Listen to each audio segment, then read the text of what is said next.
பகலும் அவரிடத்தில் வேதத்தில் தியானமாயிருக்கிற மனுஷன் பாக்கியவான். அவன்தான் நீர்க்கால்களின் ஓரமாய் நடப்பட்ட தன் காலத்தில் தன் கனியை கொடுக்கும் பச்சையான மரத்தை போல் இருப்பான். அவன் செய்வதெல்லாம் வாய்க்கும்.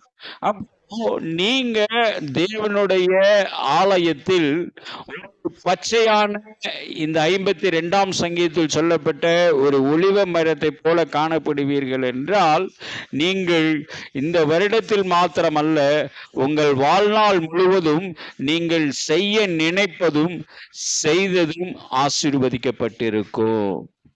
நீங்க செய்ய நினைத்ததும் செய்ய நினைக்கிறது நினைக்க போறது எல்லாம் ஒண்ணுதான். நீங்க செய்ததையும் அது என்றென்றைக்கும் நிலைத்திருக்கும். நீங்க செய்தது என்றென்றைக்கும் நிலைத்திருக்கும்னா என்ன அர்த்தம்னா,